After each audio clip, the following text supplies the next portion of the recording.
Wala sa isip ni Catherine ang magpakasal kaya sa kagustuhan niyang magkaroon ng anak ay nakagawa siya ng isang desisyon.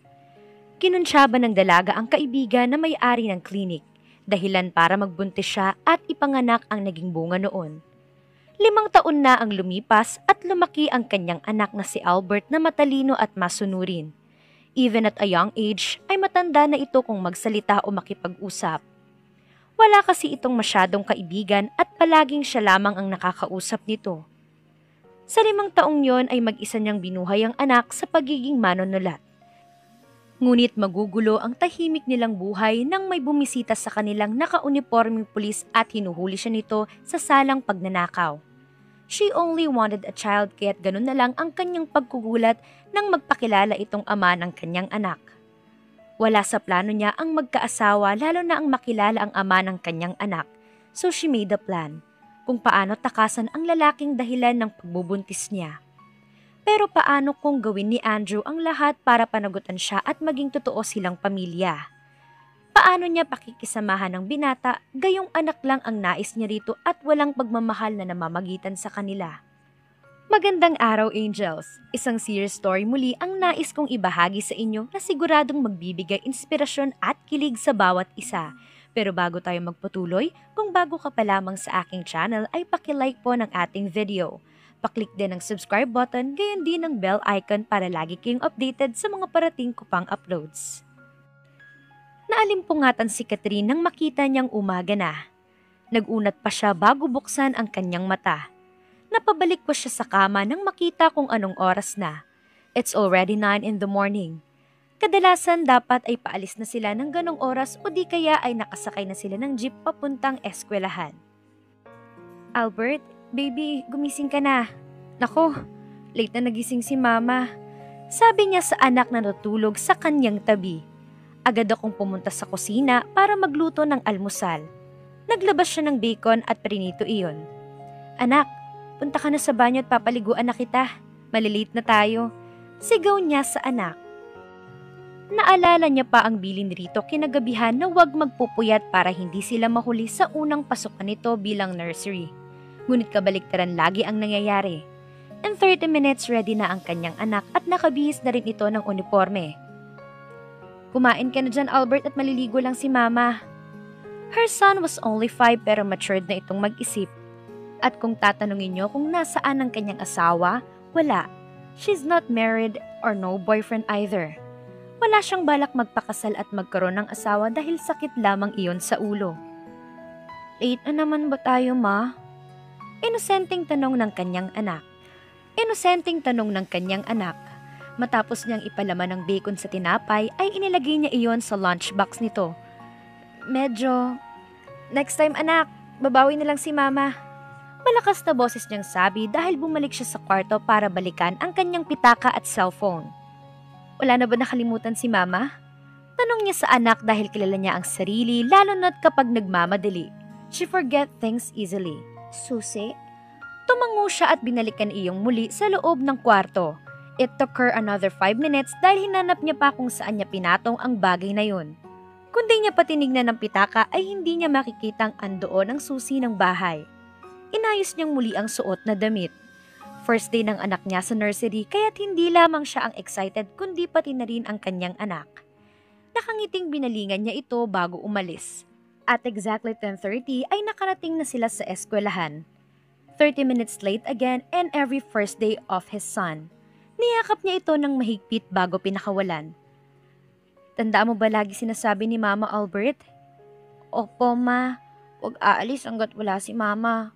Magsasama kung kani-kanino. Huwag makikipag-usap sa di kilala at makinig lagi kay teacher. Hindi matanggal ang ngiti sa kanyang labi habang sinasabi ng anak ang mga lagi niyang sinasabi bago umalis.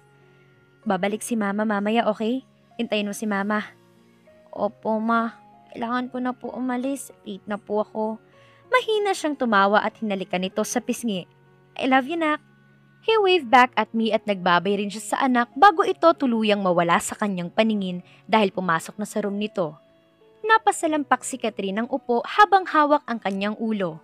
Kasamang niya ngayon ang best friend at ninang ng kanyang anak na si Myla. Let me guess, late na naman kayo ngayong first day? Hula nitong sabi habang iniinom ang in-order nitong kape. Nagtaas siya ng ulo at ginaya ang ginawa nito. Uminom rin siya ng kape bago sumagot. Paano mo naman alam? Sabi niya rito. Lagi naman eh. Diyos ko, Catherine. Grade 1 na yung inaanak ko, hindi na pwede ang ganyang sistema. Sobra ka naman. Hindi naman kami laging late. Nagkataon lang nagabi na ako nakatulog kasi may kailangan pa akong tapusin. Nagdekwatro ito ng upo bago magsalita. Ayaw mo kasing makinig sa payo ko. Irapan ka tuloy ngayon.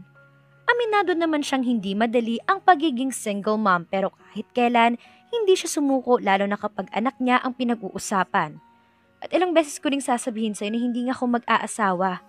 Myla, kaya tigilan mo na ako kakaset up sa akin sa mga blind dates na yan dahil hindi ako interesado. Whatever. Kamusta ng baby ko? Naku, ayun. Gustong-gustong binigay mong tablet. Sinabi ko naman sa'yo huwag mong spoil ng anak ko dahil wala akong ipapambili ng mga ganong bagay. Muli itong humigop ng kape. iPad, Mare, iPad.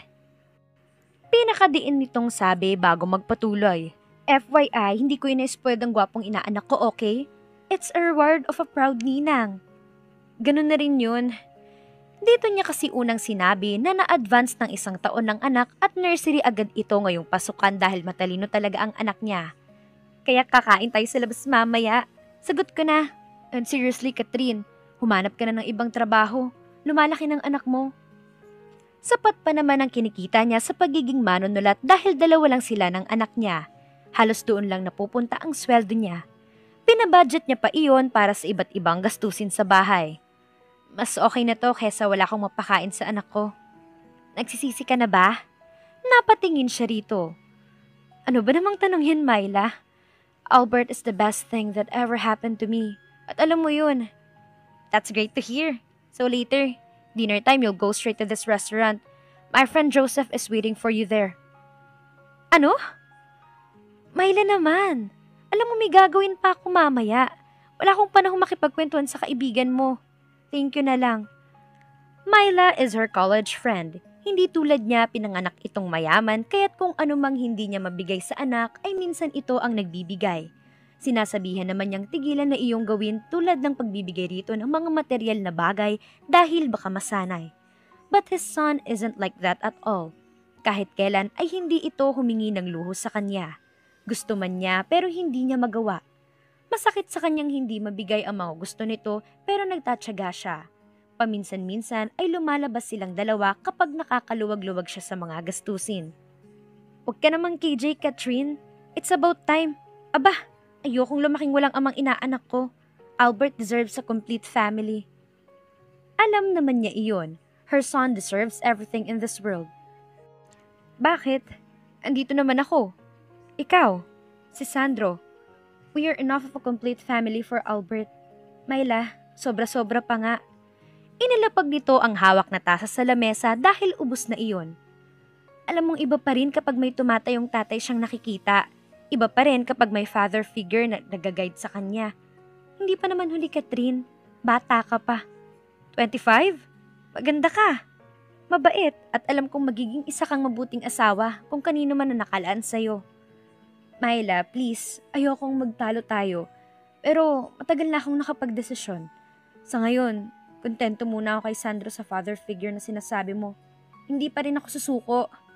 She gave up rolling her eyes. Hindi sinasadyang nahagip ng mata niya ang masayang mag-asawa na kumakain sa cafe na iyon. Napako ang tingin niya roon at mainam niyang pinanood ang mga ito. Am I being selfish? If I don't want to involve another man in my life?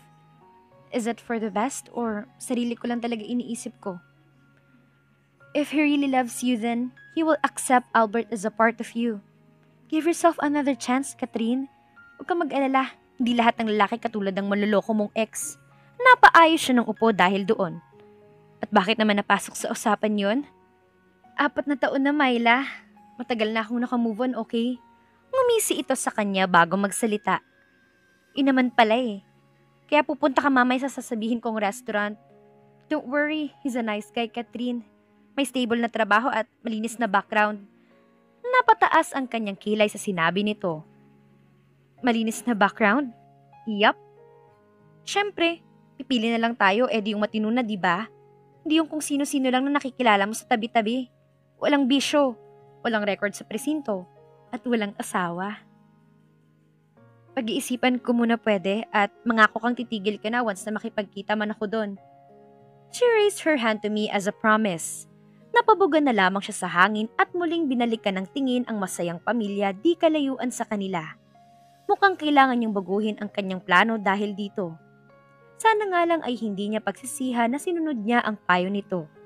Bago pa man mag-alas 12 ay nakabalik na siya sa eskwelahan ng anak. Aminadong kabado si Catherine dahil ngayong taon ay hindi na kaedad ng anak niya ang mga magiging kaklase nito. Paano kung nahirapan ng anak niya umintindi sa mga tinuturo rito? Paano kung hindi siya makasabay? Paano kung nawala ang pag-aalala sa kanya nang makita ang nakangiting anak? Agad rin siyang ngumiti pabalik bilang ganti rito. Makita mo lang na ganito lagi ang bubungad sa'yo, mawawala lahat ng pagod, problema at stress na iniisip mo. He's all I have now. Besides my friends, he's the greatest gift God ever gave me at araw-araw ko yung pinagpapasalamat sa kanya. That for once, pinagawa rin akong tama. Niyakap niya ang anak na masayang-masaya. How's the first day? Ngayon niya lang nakitang ganito ka-energetic ang anak.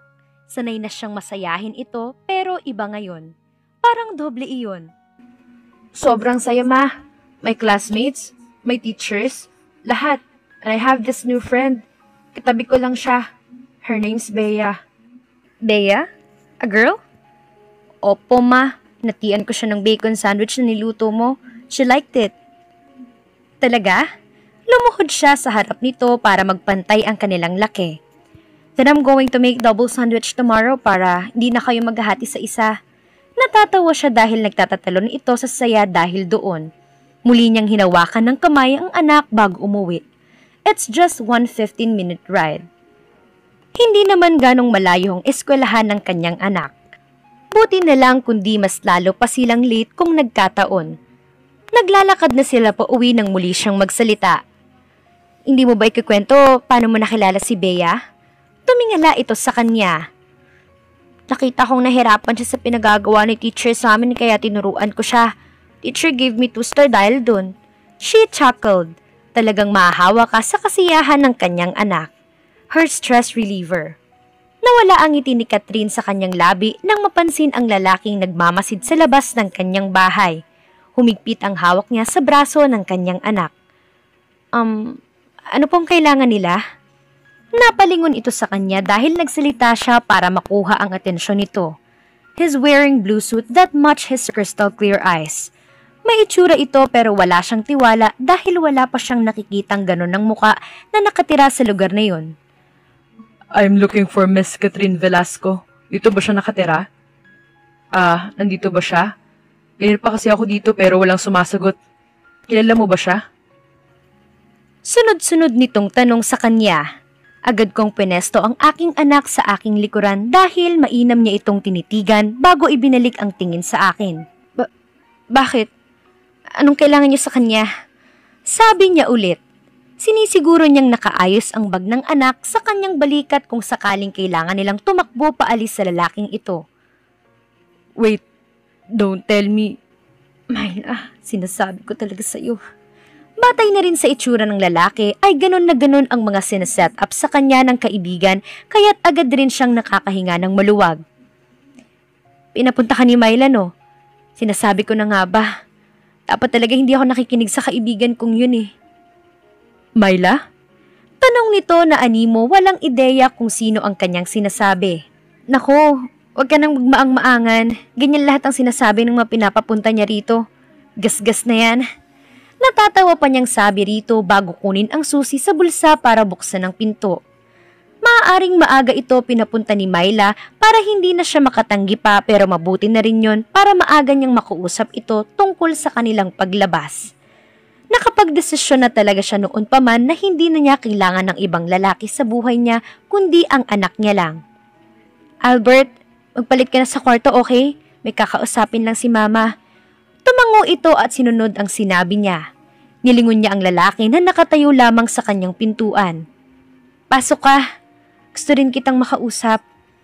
Ramdam niya ang pamamawis ng palad dahil hindi siya makatingin sa binata. Sa lahat ng pinakilala ni Myla sa kanya, ito lamang ang medyo umangat-angat ng konti sa kanila. Idagdag mo pa ang makapal nitong kilay na nakapagpatingkad lalo sa mata nitong malaasul sa dagat ang kulay. Kadalasan mga morena kung matatawag ang mga ganong kulay na mata pero ito hindi. Medyo moreno ang balat nito kaya't bahagya siyang nagtataka. Maupo ka muna. Ipagtitimpla lang kita ng juice. Kita niyang inililibot ng binata ang paningin sa kanyang maliit na inuupahang bahay. Paalis na sana siya nang magsalita ito. No need. May gusto lang akong itanong at sabihin. Umupo siya sa tapat nito habang pinapakinggan itong magsalita. I really don't know who's Myla you're talking about but I'm here to talk to you. Hindi niya kilala si Myla. Pero akala ko, oh my gosh, I let a stranger enter my house. Ako? Anong may tutulong ko sa inyo? Miss Velasco, I'm PO to Andrew. Shut ni kamukid. Rinig niyang tawag ng kanyang anak. Agad siyang humingi ng paumanhin dahil doon. Madali niyang binihisa ng anak at sinabihang wag itong lumabas dahil may kausap siyang kaibigan. I'm really sorry about that, Mr. Paumanhin niyang sabi pagkabalik sa sala. Tumikim ito at muling nagpatuloy sa sasabihin. As I'm saying, Miss Velasco, I'm PO to Andrew Salvador at hinuhuli ko kayo sa salang pagnanakaw. Ha? Ninakaw? Sandali lang, officer. Nagkakamali po ata kayo ng hinuhuli. Bahagya pa siyang umayos ng upo. Alam niya sa sarili niyang wala siyang ninanakaw na kahit ano o kahit kanino. I think you're mistaking me from someone, Mr. Salvador. I'm not stealing anything from anyone. Kalmado niyang paliwanag dito. She is confident at totoo ang kanyang sinasabi. Matagal na silang naninirahan roon ng kanyang anak at wala talaga siyang ninanakaw. Gusto niya pang matawa dahil parang ayaw pa nitong maniwala sa sinasabi niya. Hindi ito mukhang kumbinsido na nagsasabi siya ng totoo kaya tumayo na siya para paalisin ito. Thank you for coming, mister, but you really got it all wrong. She expected him to just go and apologize for her pero iba ata ang mangyayari dahil tumayo rin ito sa kanyang harap. Sa presinto na lang kayo magpaliwanag. Sabi nito sa kanya habang hinahawakan nito ng mahigpit ang braso niya. Iniiwas ko ang kamay ko dahilan para magkatinginan ng aming mga mata. I'd felt like drowning just staring in those ocean-like eyes. Something is not right. No! Let me go! Hindi ako sasama sa'yo.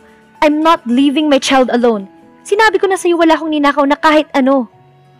I already told you, miss. Sa presinto na lang po kayo magpaliwanag, wag dito.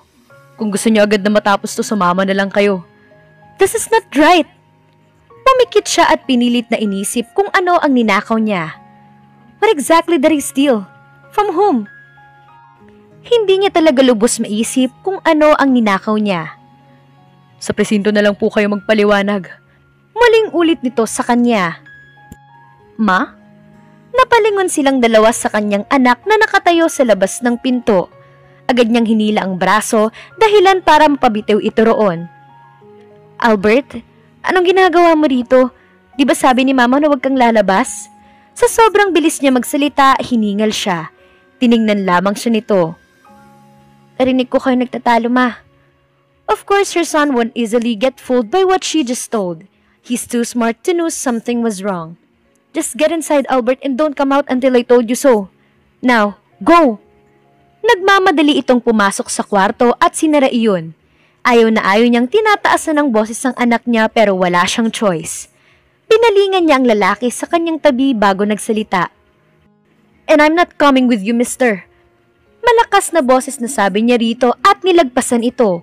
Ngunit hindi pa man siya nakakalayo ay mabilis na nitong hinawakan ang kanyang kamay dahilan para mapaharap siyang muli rito. You're coming with me, woman. At kung kailangan na pilitin kitang ipasok sa sakyan ko ay gagawin ko. I didn't realize I'm holding my breath until he was holding me close to him and I can smell his scent. He's watching every part of me na parang kinakabisado niya ito at hindi niya iyon maintindihan. I gulped staring back his pale but pink lips. Parang ang sarap hapulisin ng mukha nitong halata mong bagong ahit. Suddenly, she wanted to know how soft it would be. How hard, rough, It doesn't matter as long as she can feel it against her. Mabilis niya itong tinulak nang siya'y matauhan at nag-ayos ng tayo. Oh, okay. Sabi niya at huminga ng malalim. Sasama ako sa'yo sa isang kondisyon. He silently listened to me so I continue. Isasama natin ang anak ko sa presinto sa ayaw at gusto mo. Have it your way, Miss Velasco.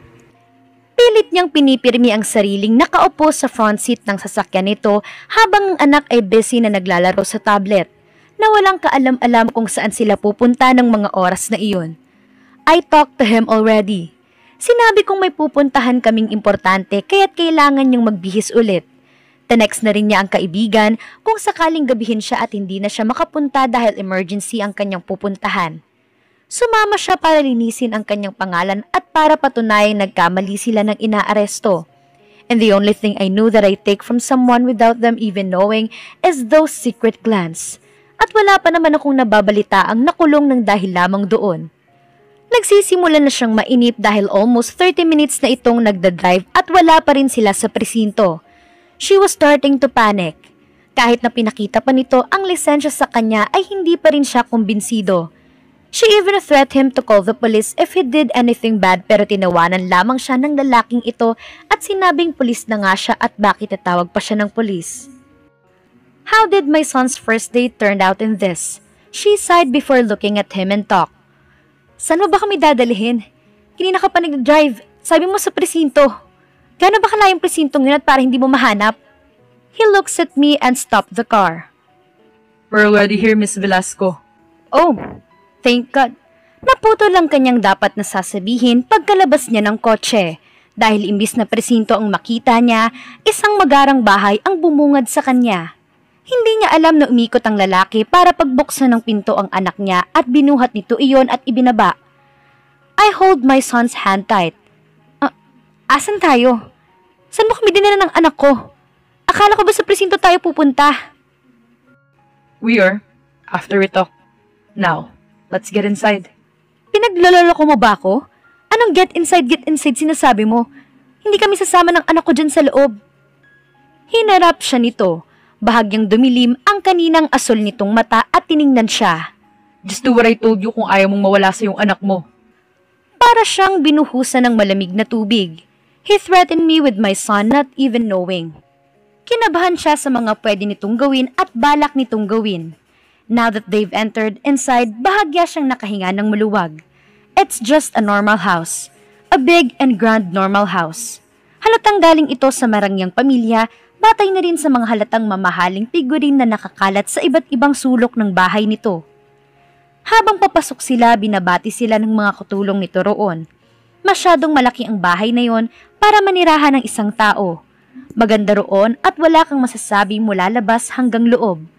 The white marble floors through the brown ceilings. Kailan kaya siya makakatira sa isang bahay na ganito?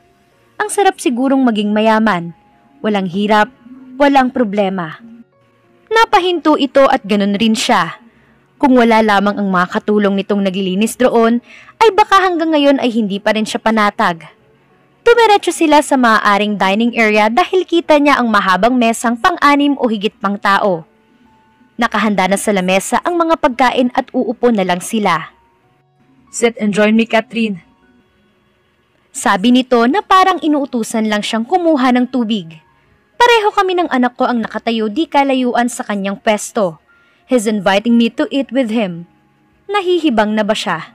Akala ba niya hindi ko nakakalimutan yung sinabi niya sa akin? Paano niya ako tinakot gamit ang anak ko tapos sasabihin niyang saluhan ko siyang kumain? Is this a big joke? Don't just stare and stand there. I said join me. Bumuntong hininga ito ng malalim nang hindi kami kumikilos para sundin ang gusto niya. For God's sake, it's safe. I look at him before moving. Wala naman kaming ibang choice kundi sumunod na lang sa gusto niya. Mamaya ko na lang siguro itatanong kung bakit dito niya kami dinala. I'm starting to relax. Baka niloloko niya lang ako about sa mga ninakaw para sumama ko sa kanya. Baka ito yung naisip ni Mylan Away para mapilitan akong mapapayag na sumama after turning down mostly of her so-called friends to date me. I convinced myself na sana tama ako. Ramdam ko ang tingin niya habang pumesto kami ng anak ko sa kabilang dulo ng table, far from him as possible. Tinaasan niya ako ng kilay nang makaupo kami ng anak ko. What are you doing? Ba't napakalayo niyo naman sa akin? Because I don't wanna be anywhere near at you. Pag-aamin ko, it's not safe for me and for my son dahil wala akong tiwala sa maganda niyang itsura. She busy herself feeding her son silently. Alam niyang pinapanood siya ng binata sa ginagawa at naiilang siya. Hindi naman niya kailangang gawin yun. Ngayon lang ba siya nakakita ng pinapakain na bata? Pinunasan ko ang bibig ni Albert dahil nalagyan iyon ng sauce pagkakain nito sa adobo. I thought he will look away when I look at him but he didn't. Parang nag-i-enjoy pa nga itong tingnan silang dalawa. Anong iningiti-ngiti mo? Masungit niyang sabi na pati ang kanyang anak ay napatingin rito. He fake off and eat silently. Hindi naman siya masyadong kumain dahil inaasikaso niya ang anak. Minsan nahuhuli niya itong nakangiti habang umunguya ng pagkain. Enjoying himself. Hindi na siya nagreklamo kanina dahil ito mismo ang lumipat ng pwesto malapit sa kanila. I mean, it's not her house. Pagkatapos nilang kumain ay dumiretso sila sa sala nito. White long and elegant chairs placed in there. Hindi niya alam saan pupwesto kaya umupo na lang siya sa malayo dito. Now, let's talk, Catherine. Don't Catherine me now. Cut the crap, officer. Sino ka ba talaga at anong kailangan mo sa amin ng anak ko? He smiled at me, almost like smirk that I'm starting to hate right now. I'm not into your child, Miss Velasco. I'm only after you. That tone again, na parang pinagbabantaan siya at wala siyang magawa tungkol doon. Gustong-gusto niya nang umalis roon pero wala naman siyang ideya kung saan siya dinala. Nag-uumpisa na naman siyang magpanik dahil doon. Ano ba talaga ang kailangan nito sa kanya? Alahas? Pera? Ni hindi nga siya makabili ng kahit anong butingting at mas lalong wala siyang perang ibibigay sa kanya. And I think he wouldn't living in this luxury house if he needs money. You will know me more later, Catherine. Sabi nito at ngayon nakadikwatro na nang upo sa kanyang harap. Pinalapit ko ang aking anak sa akin na bising naglalaro. Don't panic, Catherine. Stay calm. Everything is fine. Just relax. Breathe in. Breathe out. Huwag mong ipakita na kinakabahan ka, na natatakot ka na. Stay and act normal. Hindi niya ito pinansin at tinandaan na lang niya ang mga bagay na pwedeng sabihin dahil pagtapos nito, sisiguraduhin niyang magre-report sa presinto. Tingnan na lang natin kung makakangiti pa rin siya sa akin ng ganyan kapag nakalabas ako sa magarbong bahay niya na to. Wika ng dalaga sa sarili. He looked at me. Bagyang lumapit pa ito sa kanya kaya't lumayo siya. Umupo siya sa silya kung saan kami nakaupo ng anak ko. Wala ka bang napapansin? Napapansing ano? Try and look around you. Baka sakaling makita mo kung ano sinasabi ko. Wala akong alam sa gusto niyang iparating. Still have no idea, my sweet Catherine? Sweet Catherine? Give me a break.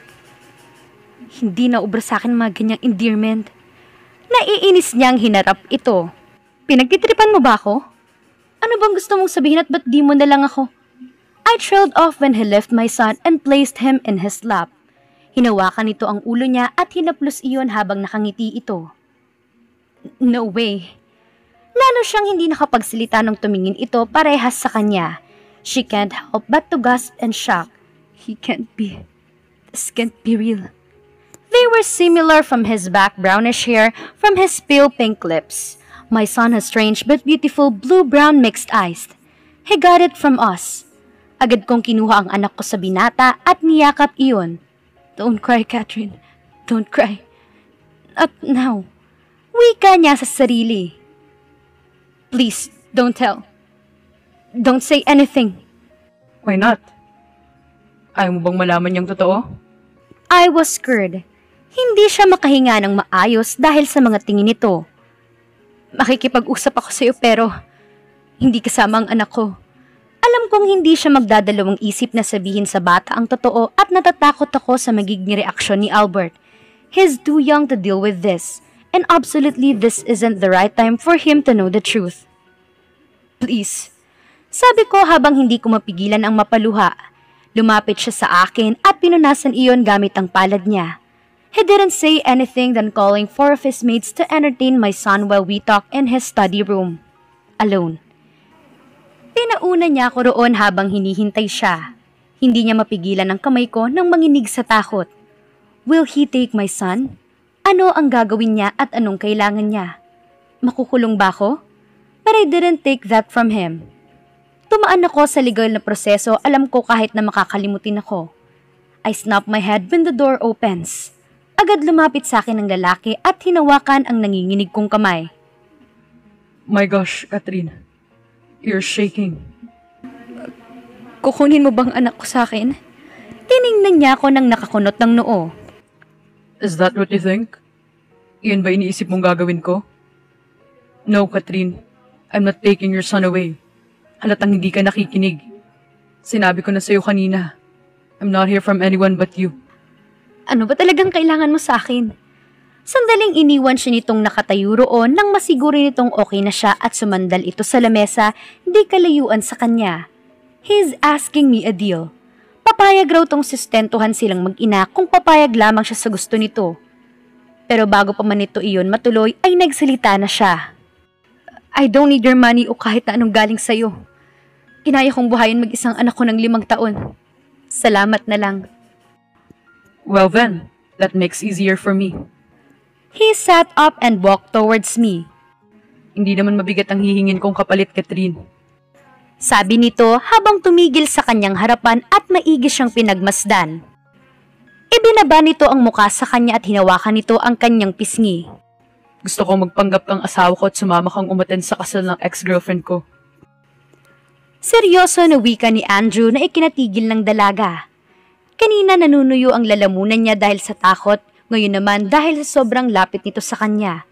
Huli na para pigilan niya ito dahil nahawakan nito ang kanyang ipit at sapilitang nilugay ang mahaba at wavy niyang buhok na hanggang bewang na niya ang haba.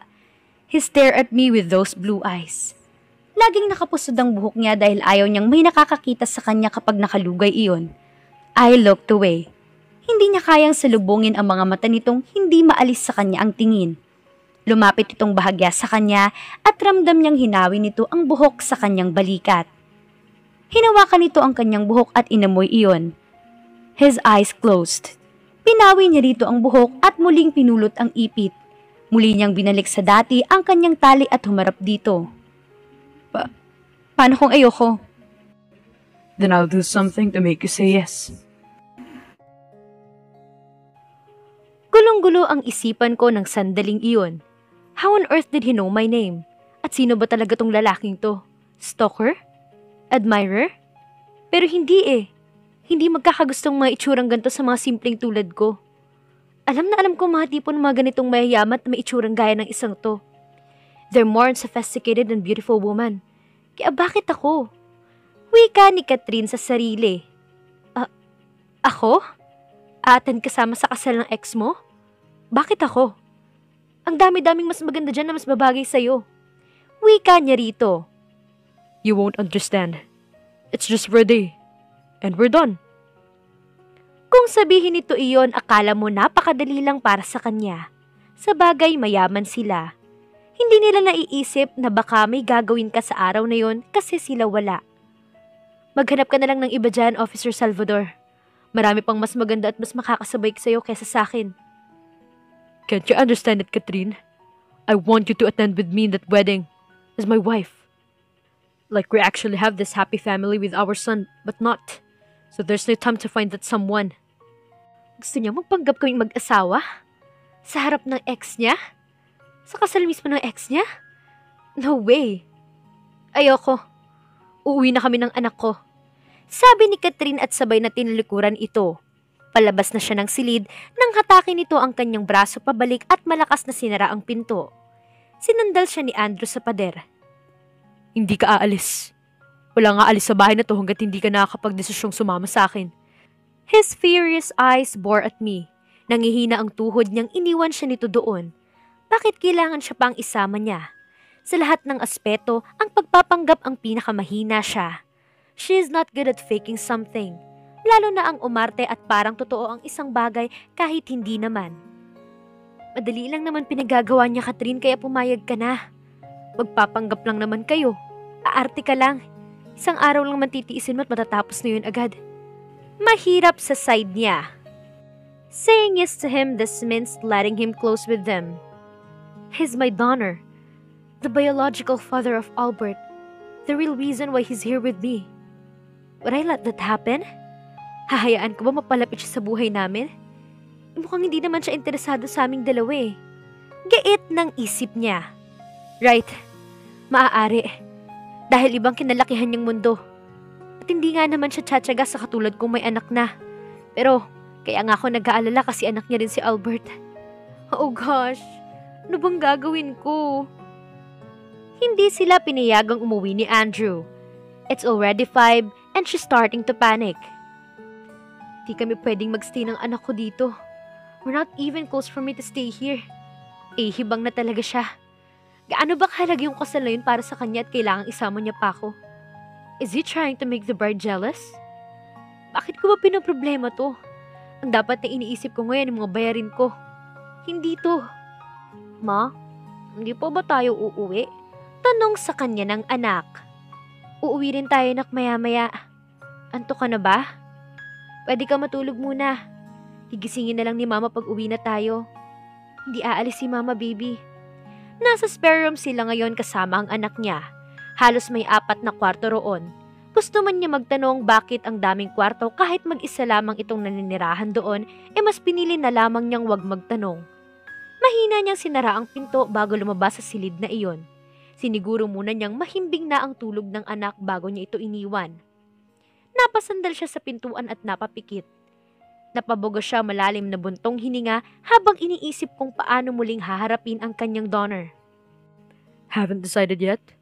Namulat niya ang mga mata at ito ang unang sumalubong sa kanya. He was standing in front of me, so close that I can smell his perfume. Bakit ba bigla na lang itong sumusulpot? Agad akong umatras palayo dahilan para tumama ang aking tagiliran sa kanto ng lamesa roon. Mahina siyang napaasik at napahawak sa masakit na tagiliran. He didn't help her. Instead, he just watched me with that smirk on his face. Lumapit ito sa kanya at hinawakan ang kanyang bewang. Are you hurt, sweet Catherine? Alam mo, huwag ka kasing kabahan. You know, I don't bite. I hold my breath when he lift my dress to check any injury. You will be fine. Tinulak niya ito at maayos na tumayo. Pilit niyang iniinda ang sakit bago magsalita rito. Huwag mo akong mas-sweet-sweet, Catherine, Andrew. Nagkibit balikat lamang ito sa kanya. Alam mo, masyado kang uptight. Loosen up, Catherine. You'll be fine. Muling ulit ni Andrew sa sinabi. Alam niyang hindi na iyon tungkol sa nabunggo niyang tagiliran, kundi tungkol na iyon mismo sa kanya. Dinala niya akong muli sa kanyang study room at doon kami nag-usap dalawa. I hope I give you enough time to decide. He let me sit. Nakaupo siya sa silyang nakapwesto sa harap ng table nito habang nakatayo naman ang lalaki di kalayuan sa kanyang pwesto. Oo, nakapagdesisyon na ako. Sasama ako pero hindi kasama ang anak ko. But, kailangan niyo sumama. She needs to see the family. Hindi siya sasama sa atin. Matigas at may paninindigan na saad ng dalaga. Ayoko magkita sila ng anak ko. He will start asking, wondering, questioning me about this man. Mas magiging interesado na siyang makilala kung sino ang ama niya and I'm left alone again at ayokong mangyari yun. Sa ngayon wala pa siyang tinatanong pero alam kong hindi magtatagal at mag-uumpisa na rin siyang hanapin kung sinong tatay niya. Fine. Kung yun ang gusto mo. You can spend the night in my place. Bukas ng umaga ko na kayo ihahatid. Have a great night, Miss Velasco. Bago pa man siya makapagreklamo ay nahinto na siya dahil sa pagbukas ng pinto. Sumalubong sa kanilang dalawa ang mga pulis at pinapataas ang kamay nito. Mabilis siyang umalis at pumunta sa kwarto kung saan iniwan niyang natutulog ang anak. Andun na ang best friend niya at agad niyang niyakap ito. It's okay, Catherine. You're safe. I got you now, babe. Uuwi na tayo. I didn't realize that I was crying in my best friend's shoulder. Hindi niya alam ang dahilan bakit siya umiiyak ngayon. Maybe the thought of him taking his son away from her. Hindi pa rin siya napapanatag kahit nalilinaw na ni Andrew na wala itong intensyong ganun. Bago siya lumabas sa silid kanina, ay tinatawagan na niya ang kaibigan. Katulad nga ng inaasahan niya, nag-aalala na ito dahil hindi pa rin siya bumabalik at naggagabi na. She told her someone take her and her son. Hindi niya alam kung saan siya nito dinala kaya't dinitalya na lang niya ang mga nakikita niya. We head outside at hindi na ako nagulat nang mapasinghap ang kanyang kaibigan. Her son is still sleeping in her arms. Kailangan na niyang umalis roon bago pa ito magising. Hindi niya ito muling tinignan at mabilis siyang lumabas sa bahay na iyon at sumakay sa kotse ng kaibigan. What matters now is that they're safe. Tsaka na lang niya iisipin ng ibang bagay sa ngayon. Ang gusto niya lang ay makauwi sila ng tahimik. Back to her boring but peaceful life. Just her and her son. Nothing else. He looks so mad looking at me right now. Umuha ako sa kanya kahit na hindi naman talaga ako sasama. Akala ko tapos na. Akala ko makakauwi na ako at hindi niya na makikita pa. Pero hindi pa rin pala.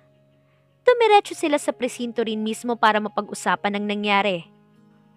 What in the world is happening right now, Catherine? You're missing. Tapos madadatnan ka namin kasama tong... She can't even continue the words.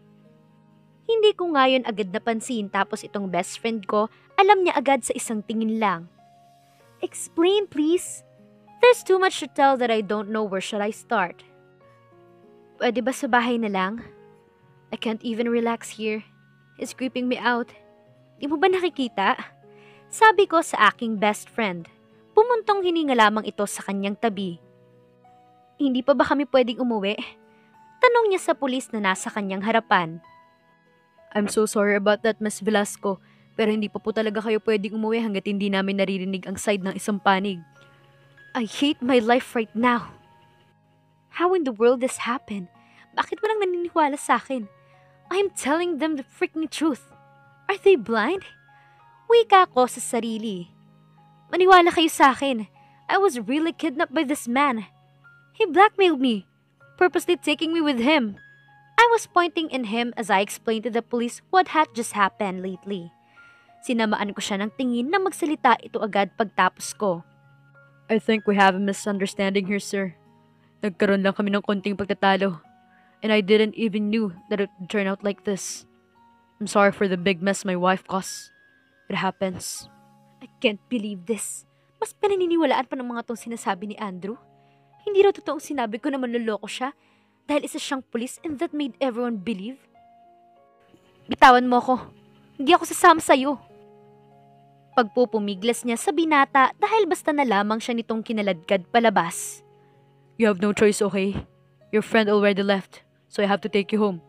Kaya kong umuwi mag-isa. Hindi na ulit ako magtitiwala sa kanya. Lalo na ngayong galit siya. Malay ko ba kung saan niya ako dadalihin? Mabilis nitong binitawan ang kanyang kamay at inayaan siya. Eh di umuwi ka mag-isa. Talaga?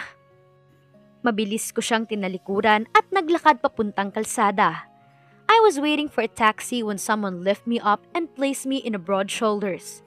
Nagsisisigaw siya sa ginawa ni Andrew. Buti na lang at alas 7 na ng gabi at walang masyadong tao sa lugar na yon. Put me down! I swear to God, Andrew! You don't shut up, do you? He puts me down. I ready myself the moment I set my foot on the ground. At sino ka para gawin yun? I don't even know you. At wag na mong idadahilan na ikaw ama ni Albert dahil I was caught off guard when he pushed me to his car and shut me up with a kiss. Sinubukan niyang pumalag pero malakas ito sa kanya. Mabilis rin tong hinawakan ang kanyang dalawang kamay. Pumesto ito sa harap niya nang napakalapit dahilan para makulong siya sa katawan nito. I was weak once again, with him kissing me like that. Binitawan nito ang kanyang isang kamay at iniyakap iyon sa kanyang bewang at mas lalo siyang pinalapit sa katawan nito. Me kissing him back isn't part of the plan. I don't know what to do. I was lost. He stopped leaving me breathless, his eyes never leaving mine. Doon lamang nag-sink in sa kanya ang lahat. I'm not forgetting what you did there, Catherine. Get in the car. I'm taking you home. I was gasping for air, probably wanting more and obviously don't want to stop him from kissing me. But that's not the point. The point is, how can he manage to sound normal when here I am, completely blown away by that scene? My gosh! Put yourself together, woman. Halik lang ginawa niya, Catherine. Huwag kang umastang parang may nangyari sa inyo. I felt my cheeks burned by that thought. No one said anything about what happened, and it's fine. Tahimik siyang nakaupo sa front seat habang iniinda ang mabangong amoy nitong pabango na umaalingasaw sa loob ng kotse nito. Agad siyang lumabas pagkarating nila sa tapat ng kanyang bahay. I didn't say anything and I didn't do too. Gusto niya lang umalis dahil wala akong sasabihin kahit na ano sa kanya. I can do what he wants. Kung gusto niyang umastang parang walang nangyari, then fine. I can deal with that. Ni Myla telling me na tulog na ang anak ko. Inabutan niya ako ng isang basong tubig. Can you tell me now what's happening? And so I did. Kinwento ko kung anong unang nangyari. He came telling me I steal something and then we end up to his house eating lunch like a complete family. Tapos bigla sasabihin niya, anak niyang anak ko? Paano ko ba-process lahat yun? Hanggang ngayon, gulong-gulo pa rin ako. We're not letting him take your baby away. Ihanda mo mga gamit mo. You're leaving this house first thing tomorrow. Myla, ano ka ba? Huminahon ka nga. Nilinaw na niya sa akin. Hindi niya kukunin ang bata. He wants me. Oh my gosh! He wants you? Patapusin mo muna ako, pwede? Hindi yun gaya ng iniisip mo. Gusto niya akong sumama sa wedding ng ex niya. Kapalit ng pagiging donor niya. Matagal itong nag-isip bago nagsalita. Huwag ka pa rin mapanatag, Catherine. Anytime, he can take Albert away from you. And I won't let him do that. Kinabukasan, nagulat pa si Catherine dahil nakita niyang nandun si Andrew muli sa labas ng bahay niya. Unlike yesterday, he's now wearing the police uniform that actually suits him. I have to look away from his intense stare watching us both. Hinigpitan niya ang hawak sa anak bago magsalita. Anong kailangan at bakit ka nandito? Just passing by, in case you thought of escaping me. I won't let you. Inignora niya lamang ito at nilagpasan. Hindi pa man siya nakakalayo, ay hinawakan na nito ang kanyang braso. Agad niyang inalis iyon dahil para siyang napaso sa hawak nito. He looked at me with those intense blue eyes. The image of us in the parking lot comes back in my mind. Ngumisi ito sa kanya na parang napagtanto nito kung ano ang iniisip niya. Hindi kami aalis dito, okay? Kahit gustong-gusto niya na iyong gawin. Kaya pwede ba? Hayaan mo na kami. Hindi siya aalis dahil wala naman siyang ibang pupuntahan at kahit gusto man niya, wala silang malilipatan dahil yun lang ang afford ng budget niya. Ayaw naman niya tanggapin ang alok na kaibigan kasama ito. Ayaw na niyang makaabala pa sila ng anak niya and besides, she's a busy woman. Araw-araw may inaasikaso itong kliyente na tulad niya noon na gusto ring magkaanak. Wala akong pake kung anumang dahilan at gusto niyang gawin dito sa lugar namin. Pero ibang usapan na kapag nang iistorbo na siya. Kanina, tinanggihan ko ang alok niyang ihatid kami. Lagi kaming nag-jeep ng anak ko at hindi iyon magbabago kahit nandyan pa siya. He followed us. Nag-uumpisa na akong mairita sa pagmumukha ng binata. Bakit pa kasi hindi niyan lang kami tantanan? How did you survive in this small place? All alone. Rinig niyang sabi nito pero hindi niya iyon pinansin. Naglalakad na siya pauwi at babalik siya mamayang 12:00 para sunduin ang anak. Why would he care anyway? So what if we both live in this small house, he was saying. Ang mahalaga may bahay kaming inuuwian. Isa pa, bakit hindi niya lang questionin ang bahay niyang pagkalaki-laki na siya lang naman nakatira? I see, you two are super close to each other. Hinarap niya ito ng may kunot ng noo. Oo, at wala ka na dun. Pwede ba? Tantanan mo na kami dahil wala kang mapapala sa akin. He wouldn't just shut up, did he? I left him there alone. Sa inis ko, sinarhan ko siya ng pinto at inabala na lang ang aking sarili sa mga dapat kong tapusin sa trabaho. Hindi ko napansin ang paglipas ng oras. Niligpit kong muli ang gamit at itinabi iyon ng maayos sa lamesa. She got her purse and keys. Muli niyang tiningnan ang sarili sa salamin para masigurong maayos ang kanyang itsura bago lumabas ng kanyang bahay. Muli siyang nagulat dahil akala niya ay aalis na ito matapos ng ginawa niya. Hindi pa pala. Hindi mo ba talaga kayo patatahimikin? Naiinis niyang sabi rito. Hindi siya nito sinagot bagkus ay matamis lamang siya nitong initian. Come, I'll give you a ride, Catherine. Salamat na lang. Sabi ko bago siya nilagpasan. Mabilis akong pumara ng jeep at kita kong nakasunod na naman siya. I hate how everyone is looking at him, like he's the good guy here when we get there. Nakatayo ito malapit sa kanya habang hinihintay niya ang kanyang anak. Just my son, not ours. There he is. Rinig niyang sabi nito kaya't napalingon siya roon. It is indeed her son. She welcomed her with a warm hug at malugod naman iyon tinugon ng kanyang anak. Nakalimutan niyang hindi nga pala sila nag-iisa. I almost forgot about Andrew. Kundi pa tinanong ni Albert kung sino ang lalaki ay hindi niya maaalalang andun ito. Don't mind him, baby. Come, let's go home, she said, completely ignoring the man beside her. Let's eat lunch together, Catherine. You, me, and your son. I treat. That's actually a great idea. Masigla at may ngiti pa sa kanyang labi. How about... No. And she started walking again. This is new. I got rejected 3 times in a row. Ikaw palang tumatanggi sa akin. I don't care, okay? You can treat yourself alone, Andrew. And please, for the last time today, leave us both alone. Thank you, and goodbye. I don't want to be rude to anyone, but he's encouraging me to be mean to him. And he deserved that after kidnapping me and blackmailing me with my son. Nakauwi na sila at binihisan na niya ang anak ng pambahay na damit. Nagpasalamat siya dahil hindi na sila muling sinundan pa ni Andrew. Sinusuotan niya ang anak ng short hair nang magsalita ito. Ma, sino yung kasama mo kanina? Inosenteng tanong nito sa kanya. Ngumiti ito at hinalikan ang kanyang pisngi. Don't mind him, baby. Hindi siya kilala ni Mama. So, how was school today? Gustuhan ba ni Bea yung sandwich na niluto ni Mama? He smiled finally. Completely forgotten his question tungkol sa binata. Pagtapos ng wedding, I'll leave you alone with your son. I promise, Catherine.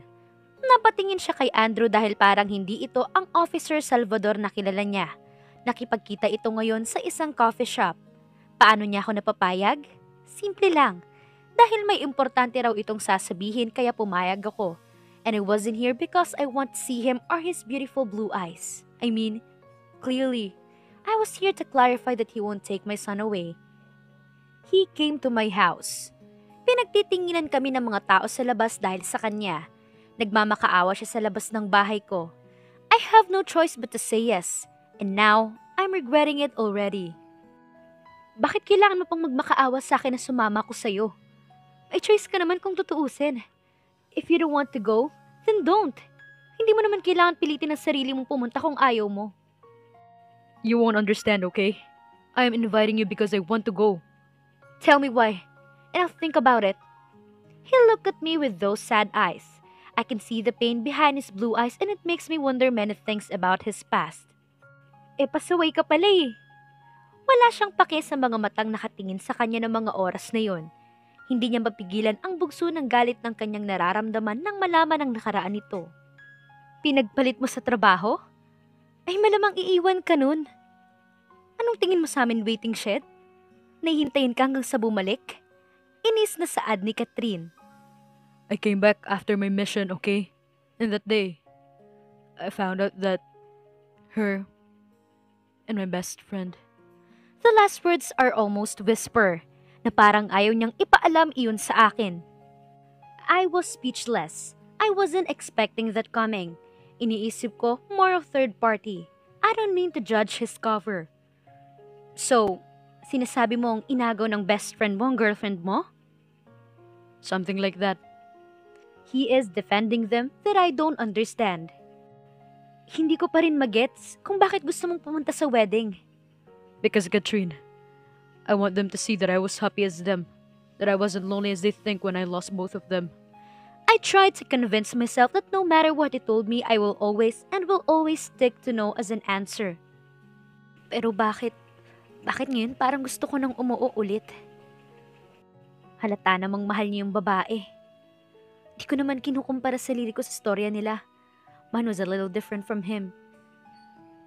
He loved the girl, but apparently he had this mission, so he had no choice but to left his girl. Then when he came back, he found out that his best friend is with her girlfriend. Yun lang ba talaga? O baka naman, Kaya gusto mong pumunta dahil mahal mo pa. Talking to him sounds like talking to myself.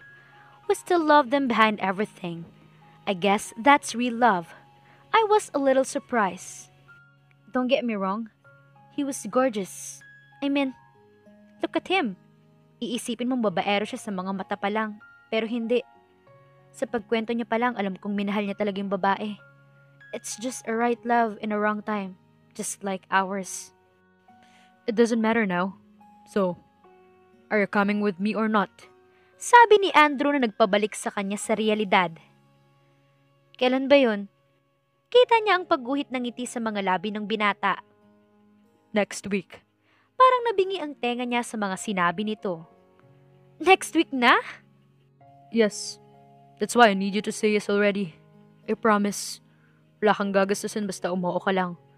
Okay. Basta, mangako ka rin ang hindi ka na kailanman magpapakita kay Albert. I promise, Catherine.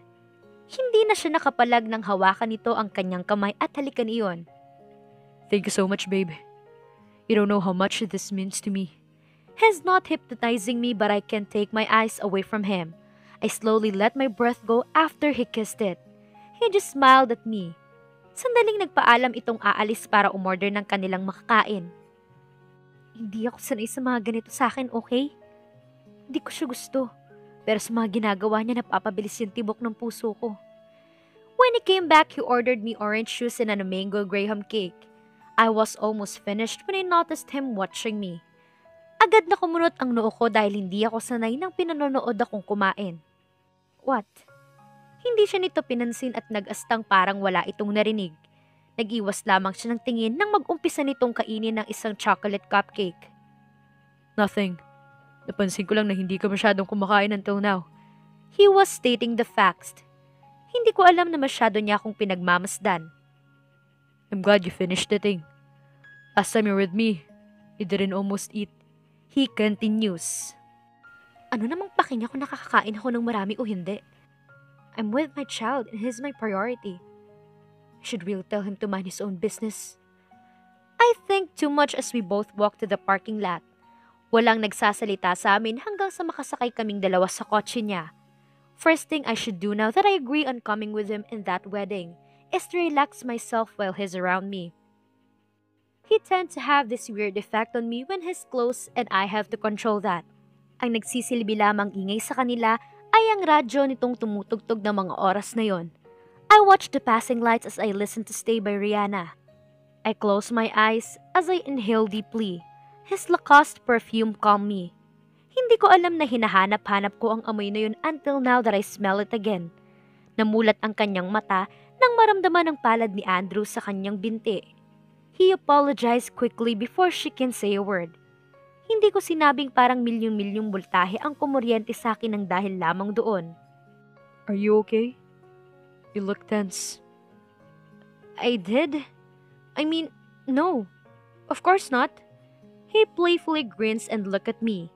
He had no idea that I was daydreaming him in his perfume. Oh my gosh.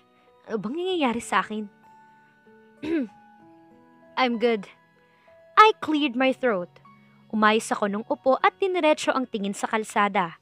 Hindi ko siya tinignan dahil alam kong nakatingin siya sa akin. Nakahinto ang sasakyan dahil sa red light. I can see him grin and shake his head before he looked away from me. I wonder what he thinks when he grins. Alam kong out of habit lang talaga kaya niya ginawa yun. Hindi lang talaga siguro ako sanay o hindi na ako sanay. Wala man kotse ang ex ko noon, alam kong ganun rin ang gagawin niya kung meron man siya. Nang mawala ang awkwardness ay muling bumalik ang katahimikan and I started thinking, what if he does that to make my attention back at him? I laughed inside my head and listened to him. Ikinakwento nito na katuwaan lang ang pag-donate nila sa clinic ng best friend niya. Nagmalaki pa ito sa kanyang gusto lang raw nito makatulong sa mga kababaihang gustong magbuntis tulad ko. Like hello, may kanya-kanya kaming rason kung bakit gusto namin magkaanak and I tend to want someone in my life so I won't be alone for the rest of my life. But I didn't tell him that. Too much for his big ego kaya mas minabuti ko na lang na wag magkomento sa sinabi niya tungkol sa amin. I should ask him, right? Di naman siguro niya mamasamain kung magtatanong ako. Tumawa ito ng bahagya at gumiti. You can ask me anything, Catherine. Now you've been hurting yourself to know something. Tiningnan ko siya at ang kamay niyang binalik sa aking mga hita. I was wearing a knee-length dress for Pete's sake. He didn't remove it this time. Oh, how I wish I could read your mind right now, love. Muli niya akong tinawanan habang umiiling-iling. Paano niya alam na iniisip ko siya? That I actually want to ask so many questions. That I want to know more something. Anything. Alam kong ganito siya simula pa lang. Bakit ba ako naniniwala sa mga peking pagmamakaawa niya ngayong umpisa pa lang ay alam ko nang muloko ang isang to? Gusto ko lang malaman. Bakit ka pumayag na tanggapin yung mission kung alam mong matatagalan ka bago bumalik? I felt the sudden change of his playful mood. Agad akong humingi ng tawad dahil doon but he assures me that it's fine. Hindi mo naman kailangan sagutin. I half laughed telling him that. I mean it. Umaatake na naman ang pagiging curious ko. I don't need to know everything about... It's my job to save and protect. We're trained to say, especially when it comes to our country. We simply take no as an answer. That makes sense. I don't mean to say that loud. He laughs again and by that his back to old self. That I'm getting myself used to. Hinitid niya ako mismo sa tapat ng bahay namin. He said goodbye and walked away with a smile. I waved back before entering inside. As usual, nakabungad na agad sa akin ang aking best friend. We will talk tomorrow about it. I grabbed my son in her lap and bring him at our bed. Hinawakan ko ang noo ng aking anak at hinalikan niyon. I'm guarding myself from everyone all these years, especially from someone na gaya ni Andrew. Guess I can't escape to my own version of travel in paradise. Sinusuklay ko ang aking buhok habang hinihintay ang pagdating ni Andrew. Sabado ngayon, kaya't dito na nagpalipas ng gabi ang aking kaibigan na si Myla. Alam ko rin namang hindi siya agad nakatulog kakaisip kung ano bang nangyari kahapon. Namaywang ito sa akin habang pinapanood ako. Abat, saan ang lakad mo? Babalik rin ako. May bibilhin lang. Alam kong magkikita kayo kahit mas mabuti na sabihin mo na yung totoo, Catherine. Napailing ako. No matter how hard I try to hide something from her, she will know it eventually. Hindi ka makakapagsinungaling sa best friend mo. I sigh and I face her. Ipinatong ko ang suklay sa drawer bago magsalita. Oo, at walang ibang ibig sabihin to, okay? Totoong may bibilhin lang kami. She rolled her eyes at me. Since when did you become friends with him? Sabihin mo nga, binablackmail ka ba niyang makipag-date? Pinipilit ka ba niyang pumayag para hindi niya kunin si Albert? Ano? Hindi, Myla. Alam kong hindi mo maiintindihan pero mali ka nang iniisip. At isa pa, saan galing yung date? Date talaga? No way, please. Mali ko ba kung nagkakamabutihan na kayo? Ibang-iba na kayo kumpara last week, Catherine. Parang nung kailan lang, umiiyak ka sa braso ko dahil takot na takot ka. I knew the truth, girl, at naniniwala kong totoong sinasabi mong kinuha ka ng arugante na yon. Sandali nga, Myla. Huminahon ka pwede. His officer Salvador. May pangalan yung tao. Huwag mong tawaging arugante. Lumapit ito sa kanya at umupo di kalayuan kung saan siya nakapwesto. Wala akong pake, and you should too. Should be scared of him, Kat. He can do things. Anything, and you know that. Pero anong ginagawa mo? He's not taking my son, and I won't let him if he did. Pumayag lang ako bilang balik utang na loob, Myla. He gave me my son, and has asking this request. Kusa akong pumayag at hindi niya ako pinilit. Paliwanag ko sa aking kaibigan. Kita kong pinipilit niyang intindihin ang sinabi ko pero kilala ko siya. Parehas kaming ipipilit ang gusto masunod lang. But I won't this time. Lumapit ako sa kanya at hinawakan ng kanyang palad. Huwag kang mag-alala, Myla. Walang mangyayaring masama sa akin o kahit na sa anak ko. I'm just going to his ex-wedding and just pretend that I was his girlfriend or something. And that's it.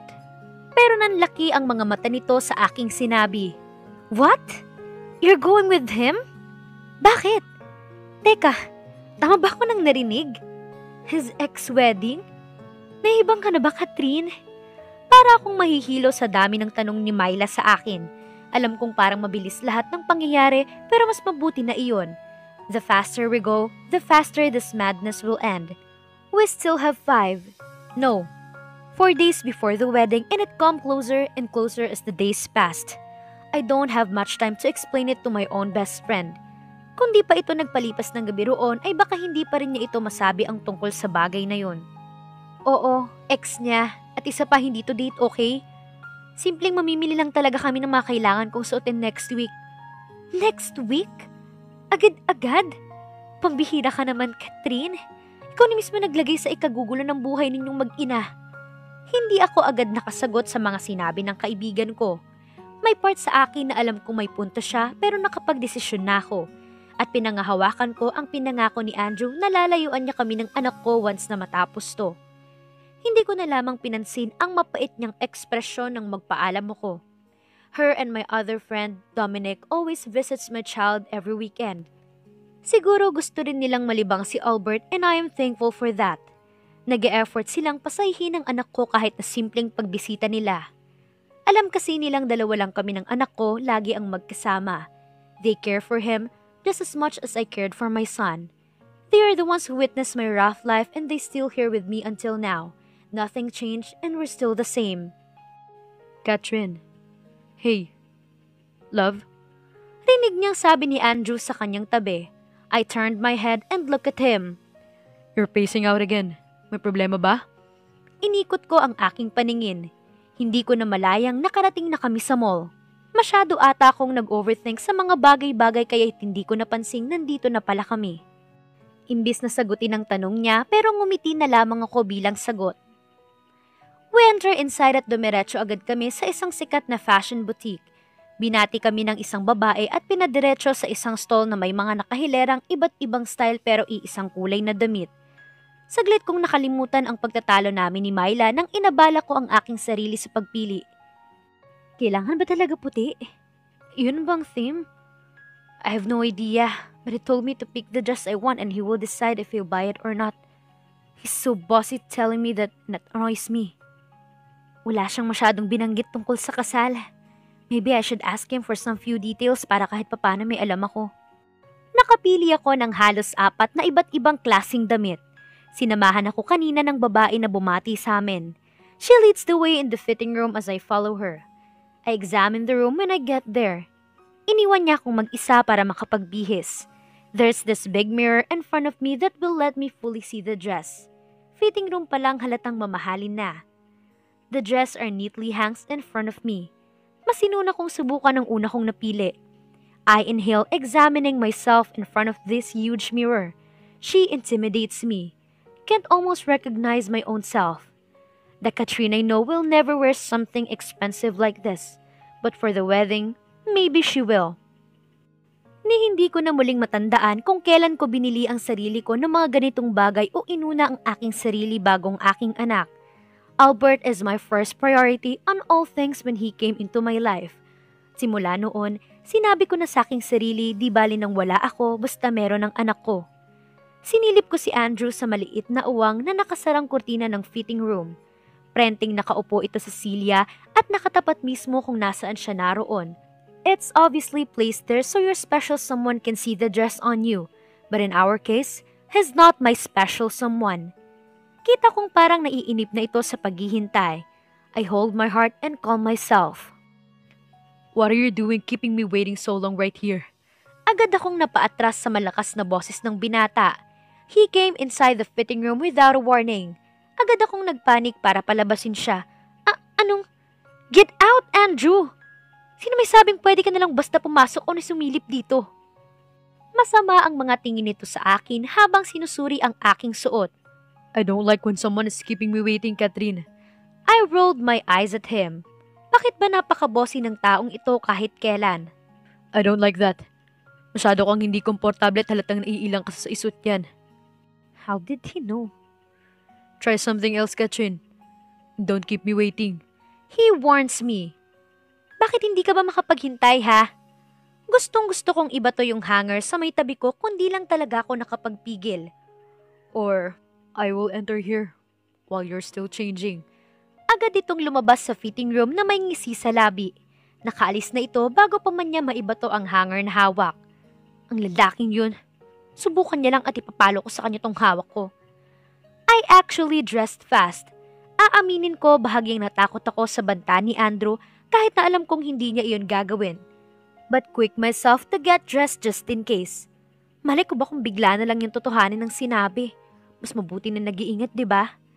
I get out of the fitting room holding my shoulders and his eyeing me again. I can't tell if it's the dress he's checking out or me. And I know it's the dress eventually. Why? Because why would someone like him would check someone like me, right? What would he check on me if he actually did?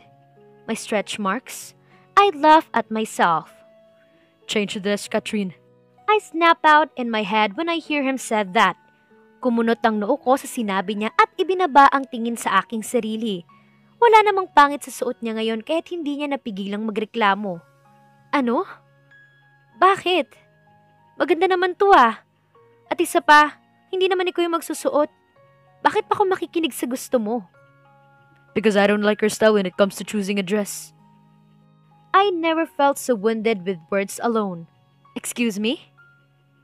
Go and change inside, Katrin. I almost throw this expensive and beautiful white dress inside the fitting room. But I stopped myself from doing it at maayos ko pa ring ibinalik iyon sa pagkakahangar sa kabila ng aking nararamdamang inis.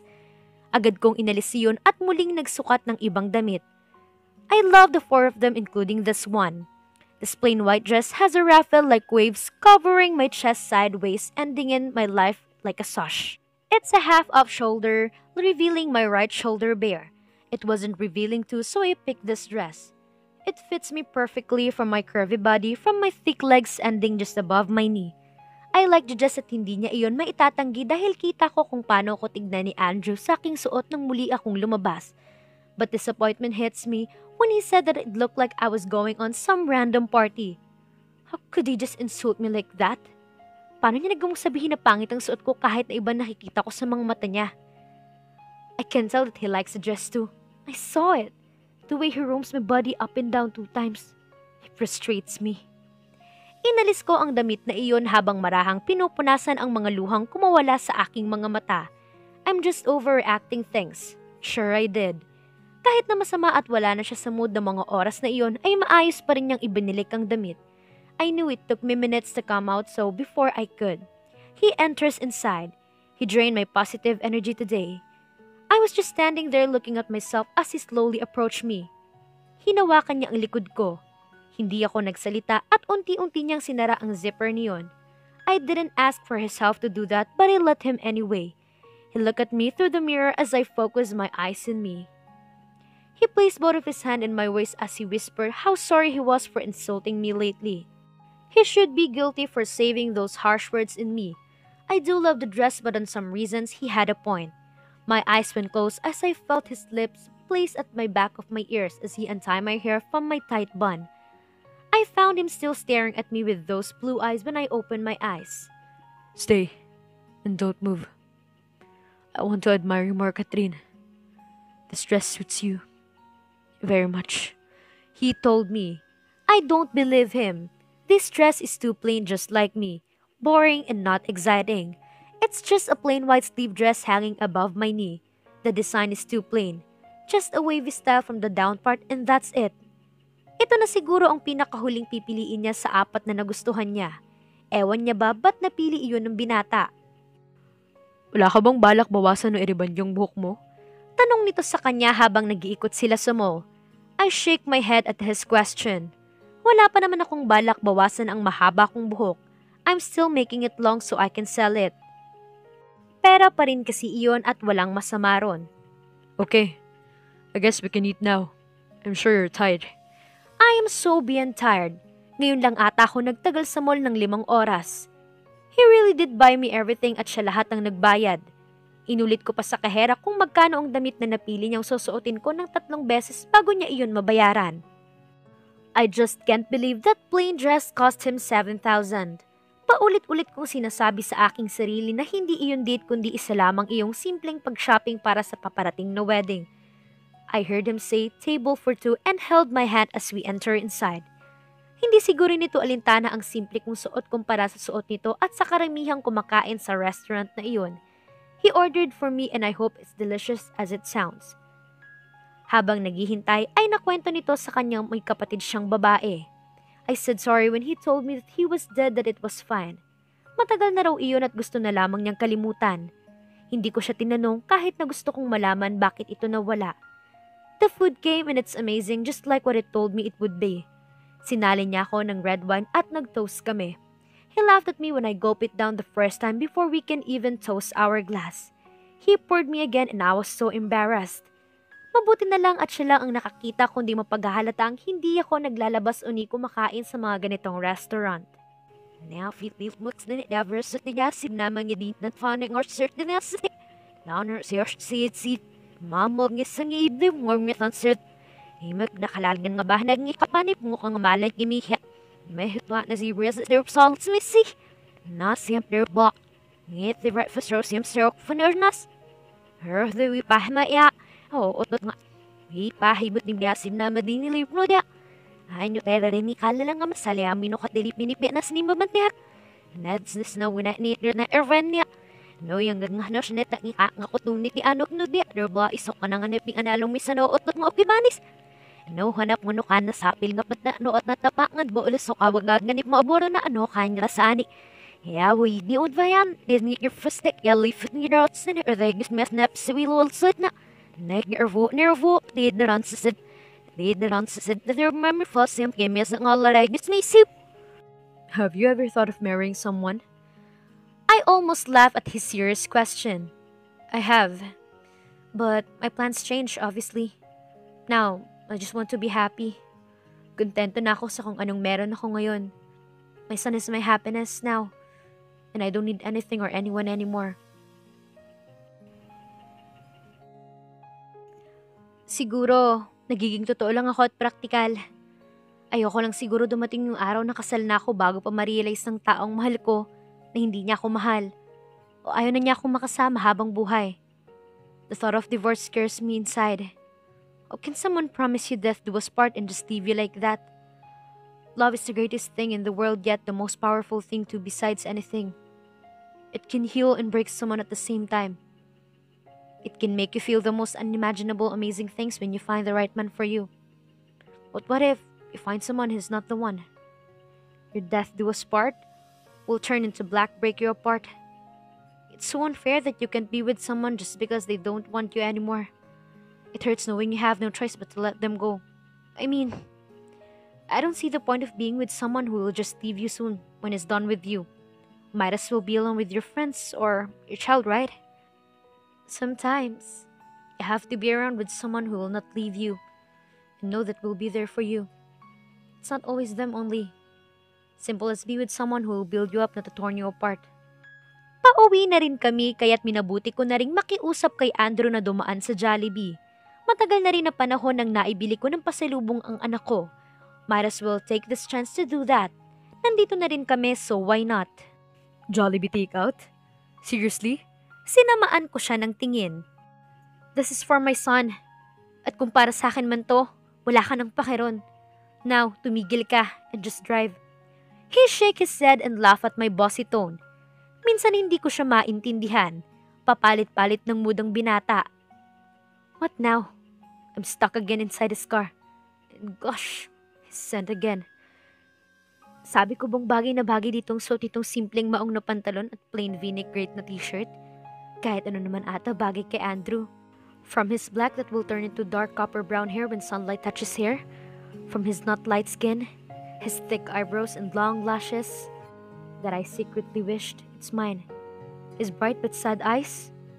Pointed nose and red lips. I can almost imagine it. How can it stay that red if he smokes?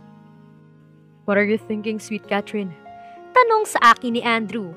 Hindi ko pinansin ang sinasabi ng binata. Matapang kong sinalubong ang kanyang mga mata na ngayon nakatitig sa akin. Pinagbuksan niya ako ng pinto at nagpasalamat ako sa kanya. I offer a little smile and walk towards my apartment. I didn't know he was following behind me until Sandro, my friend, opens the front door with a frown in his forehead. Looking past behind me while holding my son in his arm. I looked back and saw Andrew standing there just staring at me and Sandro. Muli kong ibinalik ang aking atensyon sa aking harapan. Sandro? Oh my gosh! When did you came back? Sandaling inalis nito ang tingin kay Andrew at ngumiti sa akin. He puts my son down and holds his hand beside him.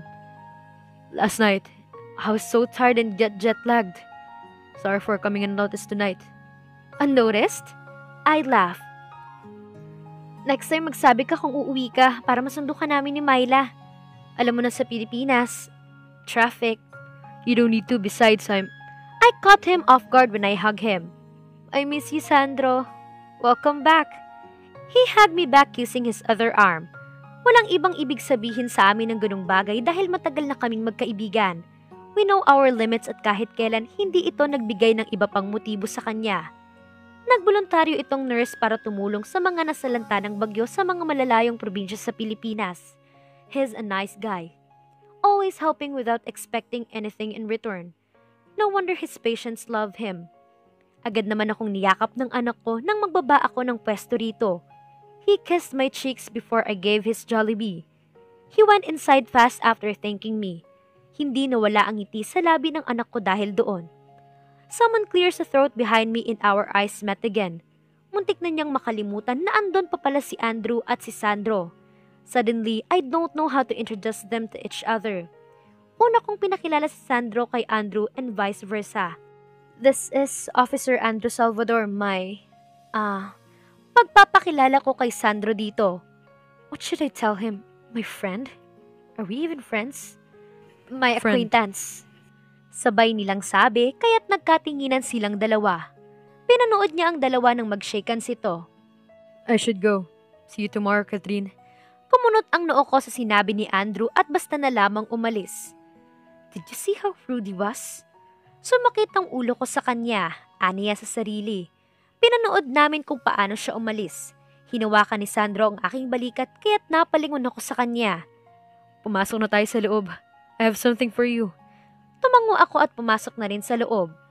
Sinabi ko naman na sa'yo na si Albert na lang bilhan mo ng pasalubong. Wag na ako. Hindi ka talaga nakikinig. Ngumiti ito sa kanya habang nakaupo siya sa sala. May inabot itong damit sa kanya at pagkain galing doon. Pwede ba yun? Siyempre, dapat meron ka rin, Catherine. Nako, Sandro. Lagi ka namang ganyan kaya nasasanay na ako. He laughed and Myla entered with my son. Ang pagkakaalam ko, kay Albert ko talaga in-order yan. Sinamaan ako ng tingin nito dahil doon. Bakit ba? Minsan lang ako mang-agaw ng pagkain eh. Are you guys hungry? We can order something to eat. Ako na magbabayad. He offers with a smile. Madali akong tumanggi dahil nakakahiya. Kauuwi lamang nito galing volunteer pero kami pa ang nililibre niya. Hindi ako nagsasalita dahil hindi naman ako gutom. I actually eat a lot there and he was pleased with that. Masarap kasi talaga ang pagkain sa kinainan namin and no doubt. Nag-request ang anak ko ng Jollibee dahil inagawan raw siya ng kanyang ninang kaya wala siyang nagawa ng tumawag si Sandro sa Jollibee for my son. Thank you. Sabi ko sa nakasunod sa aking likod na si Sandro. My son is asleep now and we're watching him. Nauna nang umalis dito si Myla dahil maaga pa raw itong gigisingin bukas. I am very thankful having them both in my life kahit na lagi kong sinasabi sa kanila na wag nilang ispoil ang anak ko dahil hindi pa rin sila nakikinig. Sabi sa akin ni Myla na hindi pa kayo nakakapag-celebrate sa pagiging advance ni Albert sa pag-aaral. So we're planning about it. It's not a big deal, Sandro. Sobra-sobra nang binibigay niyo sa anak ko. Okay na yung kanina. Sabi ko rito nang makalabas kami sa kwarto. That's not how you celebrate that, Catherine. At anong hindi big deal? Your son is 1 year ahead. That's big deal. He's too smart for his age. Minsan, natatakot ako. Hindi ko alam bakit. What if he asked me where's his dad? Di naman pwede na lagi nating ililihim sa kanya yung totoo. He won't ask his real father as long as I'm here. We're all here for him. Ikaw na rin nagsabi. He's smart kid. He will understand you, Catherine. That just calmed me. I was just worried. Hindi ako sanay sa mga confrontation at ayoko na rin na laging magsisinungaling sa anak ko. Pero hindi ako makahanap ng tiyempo kung kailan ko ba dapat sabihin sa kanya. I worry much in his reaction. Kung paano niya tatanggapin ang totoo. How are you now, Catherine? Myla told me what happened. You were kidnapped. What happened? Hindi talaga marunong sumunod sa usapan ng kaibigan kong yun. Sinabi ko nang wag nang ikwento kay Sandro ang nangyari at hayaan niya akong magsabi pero inunahan na naman niya ako. Babaeng yun, Sasabunutan ko talaga eh. I let out a sigh and tell him what happened. Alalang-alala raw ito dahil tawag ako ng tawag ng araw na yun pero hindi niya iyon nasagot. He told me he was busy feeding the malnourished children. I'm so sorry I wasn't there for you when you needed me, Catherine. Thank God you're all safe. Pinagpapasalamat ko na lang na hindi sinabi ni Myla kung sino ang kumuha sa akin kundi baka nagpang-abot sila ni Andrew sa pinto pa lang. Hindi mo yun kasalanan. Isa pa, mas kailangan ka ng mga tao doon kaya pumunta ka, di ba? Ang mahalaga ligtas ako. Paliwanag kong sabi. Ayoko naman na pati kami ng anak ko ay alalahanin niya pa. Hinawakan niya ako sa aking braso bago magsalita. I won't forgive myself kung may nangyari sa'yo, Catherine. You and Albert are my only family left now. Di na ako papayag na pati kayo kunin pa rin sa akin. Nakadama ako ng tuwa sa aking puso. He was so sincere. Namatay ang pamilya nito dahil sa bagyo noon, kaya hindi na rin kami nagtaka kung bakit nurse ang kinuha niyang kurso. Munti ka na rin itong mawala dahil sa guilt. Hindi kasi nito natulungan ang magulang. We help him move on from that tragedy. It's never too late for second chances. Trials only meant to make you strong not to give up. Hindi mo rin siya masisisi kung bakit sobra-sobra itong tumulong at magbigay sa ibang tao at sa amin. I hugged my friend one last time before I said my goodbye and thanked him again. Bumalik ako sa loob at dumiretso agad sa anak kong mahimbing na ang tulog. Nanaginip siyang masaya kasama ang anak niya. She seems not to recognize the man holding another child standing not too far from his distance. Paano mo ko nahanap? He looked at me with a smirk face. I hunt you down. I have to. You hunt me down like I was really like a true criminal? Oh my gosh, I can't believe you. Hindi niya makapaniwalang sabi rito. I have no choice, okay? I'm sorry if I have to do that arrest thing. I really am. Dapat lang. No one deserves that. But anyway, let's move on to that and talk about what we have to do tomorrow. Yes, tomorrow's the day, the wedding. Days have passed like a blink. I didn't even know until it's coming and I'm actually nervous. For starters, you need to relax, Catherine. Sabi nito sa kanya nang makalapit sa akin. Just act normal. Paano niya alam na ngayon palang kinakabahan na ako para bukas? Am I that obvious? Umupo ako sa kanyang leather couch na nakapwesto sa study room nito. I'm at this house to talk about the so-called plan that we have to do. Paano kung makahalata sila dahil sa akin? I'll be screwed. Stop overthinking it, Catherine. You will be fine. I'm not leaving your side until the day's done. We do this. Both of us. Just trust me. His deep voice pulls me back to my deep fear and thoughts. I can trust him, right? Okay. There's nothing to talk about much. Umuwi na rin ako matapos naming mag-usap ni Andrew ng araw na ring iyon. He seemed aloof or distant at me so I asked him. Para siyang ilang lumapit sa akin sa di ko malamang dahilan. So before I can overthink again, I decided to ask him. Only to find out that it was about yesterday. Sandro. He thought he was my husband and he remembers that I wasn't married and I have a feeling that I need to explain but I stopped myself before I could. Muntik ko nang makalimutan na hindi ko naman kailangang magpaliwanag sa kanya. Napag-usapan na namin ang bagay na to at pagdating dito ay labas na siya. He doesn't need to know everything about me, and that's period. The next day came and I mentally repeat to myself that I have to relax, that everything will be fine. Linggo ngayon kaya't walang pasok ang anak niya. My friend Sandra volunteers to be with my son today instead of Myla. Maaga akong nagising ng araw na iyon para mag-ayos. I refused to accept his offer to let someone fix me today. Kahit na ilang ulit niyang sinasabi na kailangan ganito, ganyan, at dapat ganito and so on. I can make myself pretty. I just don't do it anymore. Siguro ay dahil wala naman akong papagandahan lalo na ngayong may anak na ako. Hindi na uubra kung magpapakyut pa ako. Who would want someone like me? 27? Single parent and still unmarried? Men these days will just ignore someone like me. Only few will be interested and I'm not. They prefer to be interested in younger girls and that's okay with me. Sandra came back at 7 and I let him telling me that my son was still sleeping. Nakaluto na ako ng agahan at ang tanghalian nyo. I'll be back before dinner. I don't mind. You can enjoy as much as you want, Catherine. Minsan ka lang naman umalis ng bahay mo and just enjoy and have fun. Namaiwang ako sa kanya bago magsalita. Kung makapagsalita ka naman, akala mo party pupuntahan ko. I told him it was my friend at work wedding and she invites me. Hindi ko alam bakit kailangan ko pang magsinungaling sa kanya tungkol doon. He won't understand the setup, I guess. At hindi naman ito magtatagal. It's not like they be seeing each other again after this. Umakyat agad ako sa itaas matapos ko siyang paghandaan ng makakain. I faced myself in the mirror just looking at my plain self. Just for today. I promised myself as I let my tight bun loose itself, letting my hair fall back resting at my waist. Napabuntong hininga ako dahil doon. Sana pala tinanggap ko na lang ang suggestion ni Andrew na pagupitan ng buhok ko. A little trim won't hurt you, Catherine. My brain told me. My hair has natural curls at the end so it saves me time to fix myself. Siguro dahil lagi akong nakaipit kaya kumulot na lamang iyon ng kusa. I need to be ready at 10. Cause 11 is when the wedding will start. And he strictly don't want to be late, especially today.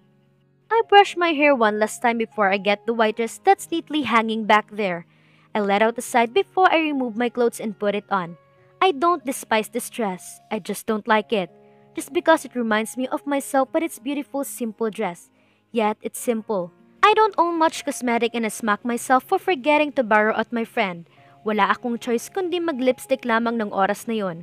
Sana lang hindi magalit ang kasama niya dahil walang-wala siyang makeup kundi ang red matte lipstick lamang na iyon. Sinuot niya ang binili ng kanyang black stiletto with the heels.